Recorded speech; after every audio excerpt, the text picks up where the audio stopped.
guys, because Duke loses the game tonight in Blacksburg. They're now tied for 8th in the ACC. But again, they may have lost far more than just a game. Dariq Whitehead, the number 2 recruit in the country, went down with a lower leg injury, looked like an Achilles less than 3 minutes in the second half. He was going after a deflected pass, came down his left foot. He had missed both the preseason, the first 3 games, with a broken right foot sustained in late August.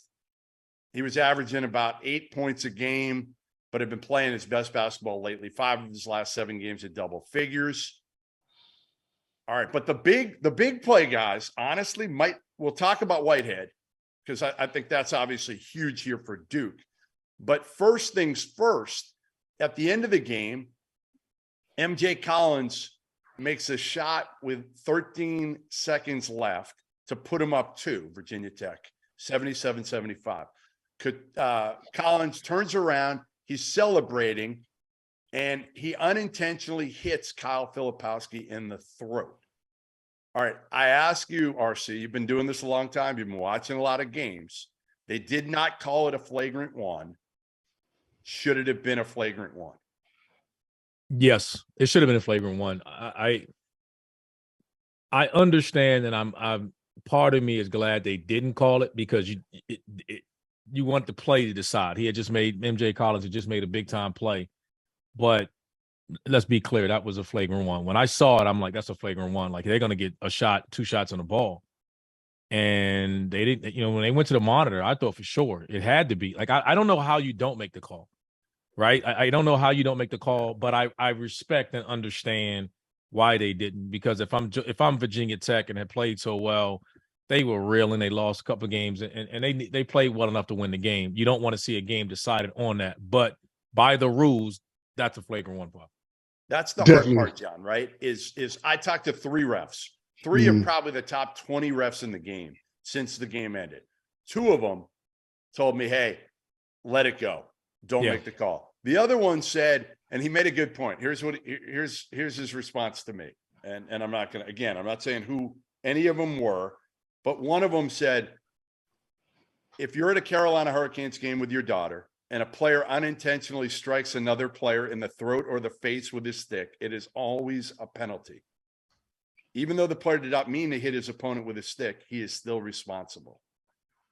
So again, little different way of going about it, but saying, like RC said, listen, by the letter of the law, it should have been a flagrant 1. Yeah, I mean, definitely incidental. Didn't mean to do it. And if you look at the video, he kind of pulled back ever so. He kind of caught himself mid kind of fist pump, which I think matters. But under the rule of the law, even though it's a really weird gray area, because we don't have a rule saying, well, if it's a fist pump and you accidentally hit him, then we're gonna let it go. So under the law, it's the ref's discretion. I'm glad he didn't, because it would have changed the perception of the game. So I'm glad he didn't call it, but definitely should have been, I think, looked at a little more harsher than it was. Well, you can't have it both ways, John. It's got to be one or the other. It's got to be a flagrant, or you got to let it go. Yeah, I don't know what I would let it go, but that's why I'm not a ref. I know what I'm saying. I would have let it go. But and do you officiate? I've always talked to refs about this. Are you officiating the game differently at the end of a game? I know you shouldn't. Yes, they are. But they are. Of course they are. The reason let's be honest, the reason why, if that play had happened in the first half or 10 minutes to go in the game, it's flagrant 1. They know that if you blow the whistle in that moment, they just went up, you give them the free throws and you give Duke the ball, you completely flip the game and the outcome is probably totally different. So I respect them not making the call, because that's what flagrant 1 is. It's not intentional, essentially. Right. Flagrant 2, they're tossing you. So flagrant 1 is the accident. When you rip through, we all been taught to rip through clear space. It's a natural reaction for a big. You're a big, John. You grab a rebound. You was taught throw your elbows out when you rebound. Like, it was just part of it. So you can accidentally hit me, and it's flagrant 1. Now, if you swing intentionally, I'm throwing out of it. That's flagrant 2. Every flagrant 1 is an accident. That's just, for the most part, that's just why the rule is the rule. I just hate it. I don't like it. I don't like it. I understand it, but that doesn't mean we have to like it, especially in that situation where, again, he turns around and Filipowski is right there. He has no idea Filipowski's there. He's celebrating. He's excited. I get it. Now, here's the other part of that. Okay. So here's the elephant in the room question. If it's not John Shire on the sidelines and it is Mike Krzyzewski on the sidelines, that call is different. RC. That call is different. If the call's in Cameron, if we're in Cameron, I don't care if it's a Cameron or Blacksburg. That's the inexperience. I think Shire should have jumped on him a little more. Maybe got a little angry, aggressive. Say, hey, look, that is the rule. Shire kind of was just. I thought he did when he came over to check on Filipowski. He told the ref, "Go check the monitor." I'm assuming if you see your player grabbing his face, very very rarely is there ever a call where a player's hitting the face and goes down. You go take a look at it and come back and say it's an accident like that. I don't, I'm glad they didn't call it again because it would have flipped the game. But I by the rule, that's the play. It's the flagrant one. But again, I'm glad they didn't call it. Though, like again, I'm even so bad call. That's a bad call. Should be a flagrant one. Duke's supposed to get his 2 shots at the ball, and that's how it's supposed to be. That's how it's supposed to be called. Do you think that was the right? By the ruling, it's the call. I don't agree with the timing of it because it was seconds left in the game. It flips the game. Listen, we're not sure. Even the refs aren't sure on that. That's how difficult this is because, again, it's not intentional. It's not intentional. The refs understand that it should be the call, but at a point in time like that, it's a tough one to make. All right, let's go to another aspect of this game that's huge for John Shire and Duke. They lose the game, which is no shame. I get it. Virginia Tech's 1-7. They hadn't won in more than a month.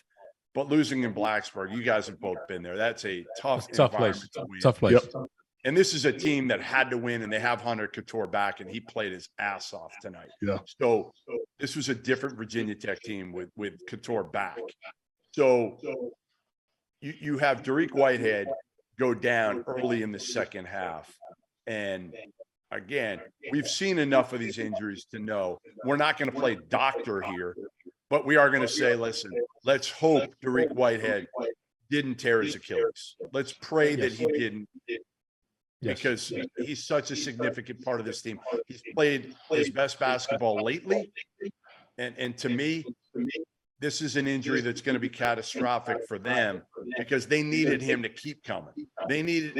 Kyle Filipowski can't be the guy because he's a front court guy. You can't give him the ball every time. We saw that at the end of the game. Tyrese Proctor was the one who took the 3.